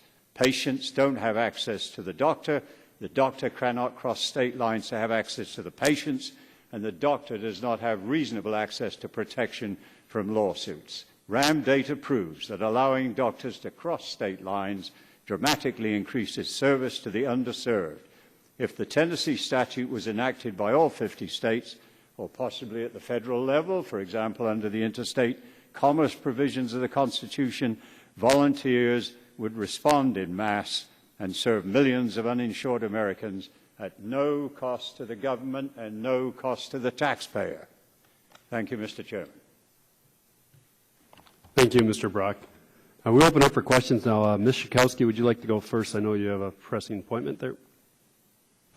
Thank you, Mr. Chairman. I really appreciate it. First, let me just extend my thanks to the Commonwealth Fund for the incredible work that has been done to advance our knowledge about this whole area of health care and health care reform. And Mr. Brock, let me thank you for the Remote Area Medical Foundation. And for me, I guess what I'd like to say about that, it has highlighted and really underscored a failure of the American healthcare system. Obviously, no discredit at all to you because you're providing, you're filling a gap. But what I take away from that is that you should be doing this work in developing countries and places where there is no capacity. But we're the United States of America, and I just feel ashamed when I see that people have to line up at 3 o'clock, at 4 o'clock in the morning, even people that have some kind of insurance. My hope is that your organization will flourish and be able to serve people in truly remote areas around the world, and that your work should be not only applauded but supported. I wanted to talk, Dr. Collins, about the issue of health insurance market concentration. Today, because of mergers and acquisitions by large private health insurance companies, consumers in many parts of the country, I think most parts of the country, have few choices. And I don't know if you have figure 25 that has a map that shows the country and the concentration of private health insurance companies in the states. In 8 states, you find just 2 private health insurance companies control 80 to 100% of the market. And in medium blue states, the two leading companies have 70 to 79% of the market share. And in the majority of states, those that are shaded light blue or lighter if you don't have color, two insurance companies control more than half the market. As you said in your written testimony, there are only 3 states in which the two biggest private health insurance control less than half of the market. Is that right? And what kind of effect, then, does this market concentration have on consumer premiums and out-of-pocket costs that American consumers face? What it means is that insurance companies, if they're facing concentrated markets, concentrated provider markets, so there's not a lot of competition in provider markets either, and if they're not able to negotiate lower rates with providers because of the lack of market competition in the insurance market, they can simply pass those costs off to consumers and employers. And we're certainly seeing that now. It's probably contributing to the rapid increase in premiums and healthcare costs that we're seeing over time. So really do need an increase in competition in the insurance market to counteract that dynamic.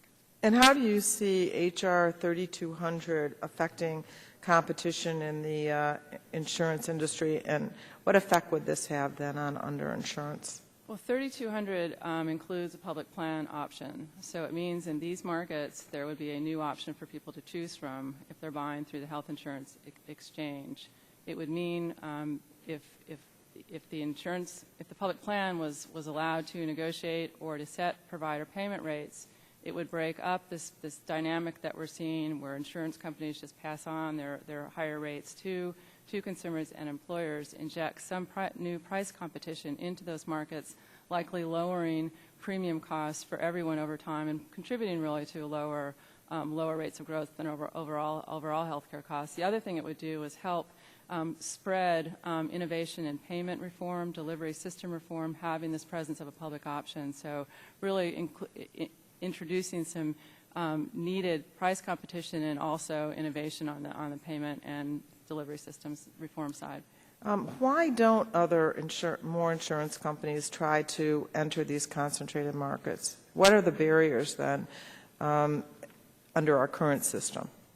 Well, many insurers are already contracting with current provider networks, so it's really difficult for an insurance company to come in and get those providers into their networks. So that concentration in the market really does act as a barrier for other companies or insurance companies coming into the market. Thank you. Thank you both. Any further questions? Ms. Schakowsky? Okay. Mr. Green for questions, please. Thank you, Mr. Chairman. During our first panel, we heard from our witnesses about problems with transparencies in insurance policies, and we took some time to look at the policy that David Null brought, and he thought that that would protect him in a catastrophe. As it turned out, the policy didn't protect him as he expected it would. I understand people should be responsible for reading their policies carefully, but all too often policies are confusing and loaded with technical jargon. Dr. Collins, do you see a widespread problem with transparency in health insurance policies? Are consumers generally well informed about their health plans? I think the problem really does happen in the individual and the small group markets where people are really on their own when they're choosing plans. They're not often aware of what their plans cover.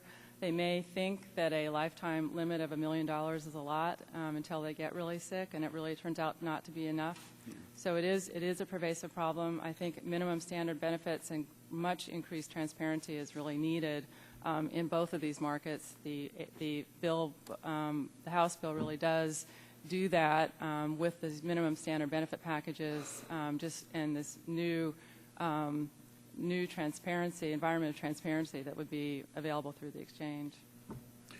In your view, what reforms would help ensure that consumers are informed better about their policies? Well, I do think there needs to be much more regulation of the individual market. There needs to be, as Massachusetts has done, a way for people to look at what their policies have, to know that there's a minimum standard so that their policies won't fall below that standard, that there'll be limits there won't be limits on what their plans will pay. They'll know what their deductibles are. They'll know what their plans will pay. And so having that kind of standardization for this market where people are on their own is really important to counteract a lot of the testimony and experience that we saw on the first panel. And I know it was mentioned earlier, but it came out of this Oversight Committee over a number of years of hearings on transparency in hospital bills. And both Chairman Stupak and Ranking Member Barton and Congressman Burgess and I put an amendment on H.R. 3200. Most people don't think that bill had the bipartisan effort in it, but a lot of the language in that bill actually came out of both sides of the aisle. It's just that we didn't get any votes in our committee on it. But we did have a transparency amendment that would require hospitals to disclose the average prices for their common services. And would this help with transparency in insurance policies if we did something like that and on a national basis for insurance policies? I think having more transparency on the hospital pricing side, so having both the federal government having those prices much more clear, so the cost is much closer to what prices are right now. There's often no there's no clarity on what the costs are for hospital procedures, what the prices are. So people who are uninsured, for example, are often charged far more than what insured patients would be under negotiated contracts. So I think having that kind of transparency in pricing will be very useful to both federal government and also private insurers. Okay. Thank you, and I yield back my time. Thank you, Mr. Green. Mr. Dingell for questions. Mr. Chairman, I'd like to commend the panel for their very helpful testimony, and I have no questions. I have a number of questions I'd like to ask. Mr. Brock, you indicated that legislation was introduced to help you to let doctors come and volunteer their time, dentists and all that, and that was introduced one time in 1990. Well, Mr. Duncan, has that been addressed yet? Do you still face that same problem today where doctors cannot come to one of your operations in this country and volunteer their time? This is the most difficult problem that we face everywhere except in the state of Tennessee, where we've treated thousands and thousands of patients using predominantly practitioners from outside the state. The more, what we do, which is on a massive scale, where we're dealing with thousands of people, it requires hundreds and hundreds of doctors to do that. And it's just not possible in most cases, in virtually every case, to recruit enough local providers. So like when you mentioned Wise County, Virginia, you had to use doctors from Virginia then? Yeah. Now, Tennessee, to my knowledge, is the only state that has this across-the-board open door policy.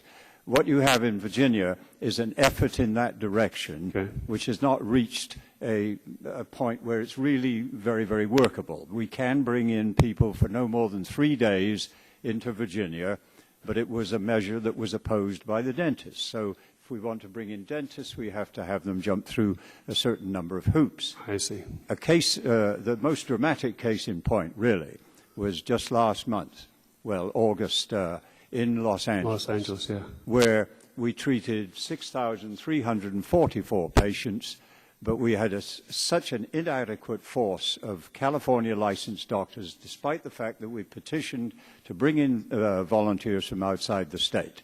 We had 100 dental chairs set up. We had 20 lanes of eye exam equipment. And the best we could do were 25 very fine dentist volunteers from California and 4 or 5 very fine optometrists from California and a dozen or so doctors. Meanwhile, we had given out 1,600 numbers. There were 1,600 people waiting on day one. We had to turn all of them away except the 700 that we could do with the limited force. Had we been allowed to bring in people from anywhere in the country who would have been more than willing to come, we had so many requests and we had to say, no, you're not allowed to come because we're going to a state that doesn't allow it. We could have treated 15,000 people instead of 6,344. Well, let me ask you this. You also indicated that whether it was in Tennessee and Virginia, and I understand you conducted some surveys to determine, among other things, what portion of your patients had health insurance. What did you learn from these surveys regarding how many people had health insurance, but we're still seeking free health care provided by your fine organization? Well, it's all across the board, really. There are about 42% that do have insurance. Some type of insurance. Some type. Right. The problem with so this is not just treating people who are the unemployed and the homeless. We are getting people just like these wonderful folks that were in the first panel. People that have jobs, people that have reasonable incomes, but they've got issues that are not covered on their insurance policy. Sure. And in many, many cases, it is a lack of dental coverage and a lack of vision coverage. And they simply cannot afford, or their deductible is too high. So even though we may have 1,000 people that come on a particular morning for treatment, and looking at the profile of these patients, you can see that they've all got some pretty far-reaching medical problems. A large percentage of them smoking, a large percentage of them with obesity problems, but they can take some of those problems to the emergency room when they run into a problem. Sure. But they cannot take dentistry and they cannot take vision problems to the emergency room. In fact, in our neighborhood, every emergency room has a sign up there: if you're here because you've got a bad tooth or you can't see properly, go and see remote area medical, because we don't do that here. So virtually 100% of the patients that come to our clinic are there because they're in pain and need the dentist, and they've got vision problems, and they need a pair of eyeglasses, even though they need to see the doctors, but they are preoccupied with dentistry and vision. In that 42% that had some insurance, that made no difference whether you're in rural areas or urban areas. It was basically the same. It's very similar across the board, yes. Well, thanks you for the remarkable work you and your volunteers do, and your staff that's with you here today. We appreciate you being here. Dr. Collins, Mr. Brock said something very interesting, and he indicated that, you know, these are people who have insurance and policies, and you indicated that the most rapid growth of underinsured are people between $40,000 and $60,000, whose income's $40,000, $60,000 based on your survey. Is that correct? See, like in my district, my median household income is only $38,000, so we'd be struggling. Your survey was concluded 2007, right? So you would not have any statistics because the economy really took a nosedive about August, September of 2008. I'm sure your uninsured and underinsured figures would be much greater, would they not? That's right, and it's also compounded by the fact that income growth has real median incomes actually dropped between 2007 and 2008. So there's that dynamic as well. Healthcare costs are rising at 6% a year. And we know more employers are cutting back on their benefits. People have lost their jobs, which means that they're either buying on the individual market or they're going uninsured. So those numbers have probably definitely worsened. And most of your numbers are, when you talk about underinsured, those are basically people below 65, because 65, most Americans have Medicare, right? That's right.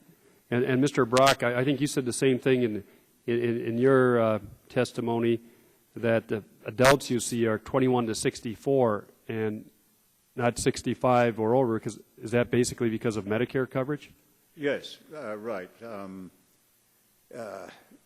83% are in the age group of 29 to 64, simply because after they pass that threshold out of childhood into adulthood, they start letting these problems of dentistry and care go by the boards, and so that's the age group where they start to run into problems. Okay. Dr. Collins, if I can go back to you, you indicated the problem of underinsured and uninsured, but really underinsured, comes from a combination of rapid rise in healthcare costs, slow growth in family income, and a shift of the burden of costs that leaves the family or the policyholder to pay more for the healthcare costs. And we've heard testimony and opening statements from members saying that premiums have risen 131% in the last decade, more than 3 times that of the average family wage increase. So, Dr. Collins, what kinds of health and care costs are families now being expected to absorb that they weren't 5-10 years ago? Well, we know from our survey that many more people are paying large shares of their income out of pocket. So whether they're underinsured or insured, have adequate insurance, and that has moved dramatically up the income scale. So about 30% of people who are privately insured are paying more than 10% of their incomes on out-of-pocket costs and premiums. So we're seeing rates that among even middle-income families that we weren't seeing when we did the survey in 2001, for example. So those rates are among middle-income families, median-income families, up where low-income families were in 2001. So it's really spreading up the income scale, this issue. We've heard testimony today, and our last panel mentioned it, and we've talked about it. I think we all have some idea, but could you explain a little bit more for me about health networks?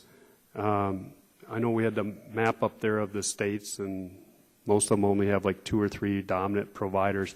But Ms. Howard talked about health networks. I think Mr. Null did, and I think Mr. Wilkes did too, about they had to stay within their network. What does that mean from an insurance perspective? Could you explain that? What it means is, and it's also related to what you're responsible for paying out of pocket. So if your provider is in network, you're likely to face lower costs. You're likely your costs will be lower than there will be if you go out of network. Now, what happens when you go out of network? You may understand that your insurance company pays a certain percentage of your costs, but not knowing, as that policy that was on the screen showed, not really knowing what the cost is. So just not going out of network because your insurance company doesn't cover out of network costs and being left with a big bill because of that. This map really shows the massive concentration in the insurance industry right now, and it's really has had a cost increasing pressure on overall healthcare cost growth, certainly on premiums. There just is a lack of competition in those markets. So like my state of Michigan there,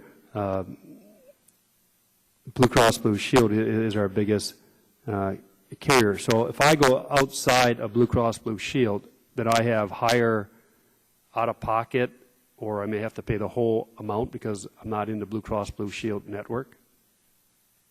Right. So they will have some providers that are contracting with you that are in network. If you're out of network, depending on your policy, your costs will be covered at some percent of the total cost. But what's hard to know is even if they say they'll cover this percent, it's hard to know what the total costs will be.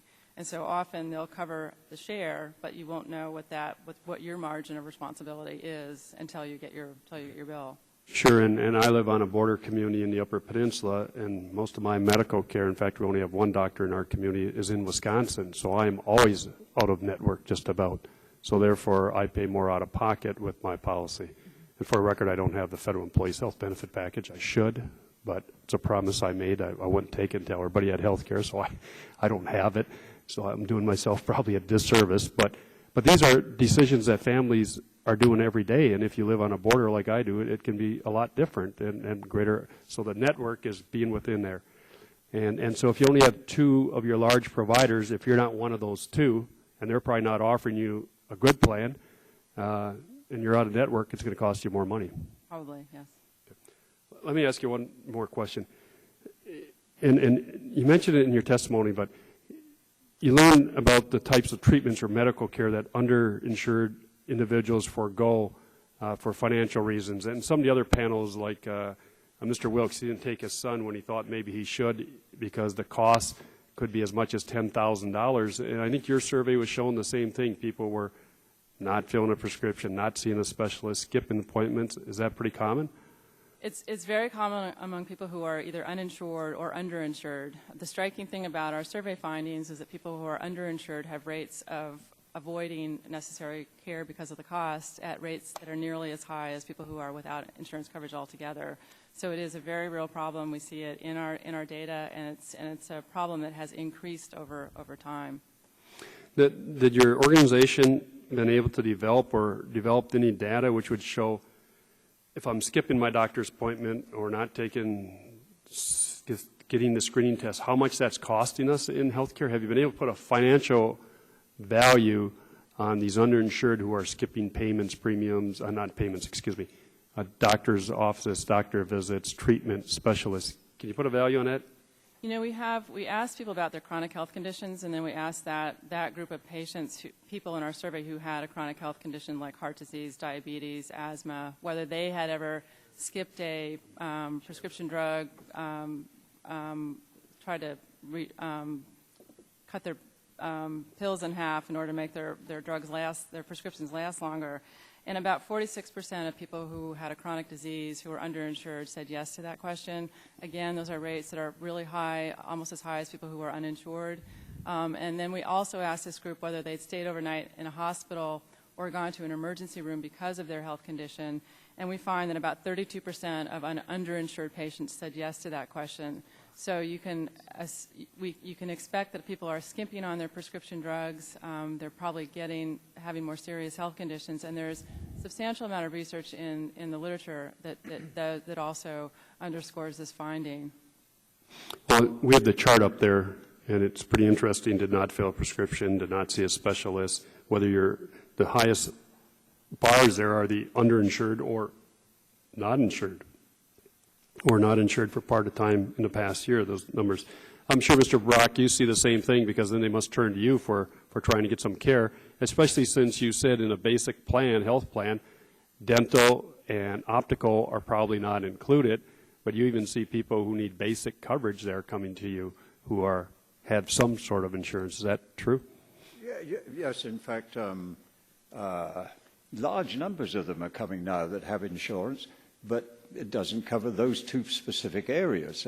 We're getting people now that are coming hundreds and hundreds of miles, buying an airline ticket to come from Florida all the way up to Tennessee. We've had a request from a non-governmental organization in Massachusetts wanting to bus people down from one of the richest states in the country to one of the poorest, to Tennessee, so that we could fix their teeth and make them eyeglasses. So this is becoming even more common, even though we're really not seeing any more patients in many areas than we've been seeing in the last 20-odd years. They're coming from a lot further away. Well, all the great work your organization does, and you have some of your staff here with you today, and all the doctors and dentists and ophthalmologists and optometrists that volunteer their time.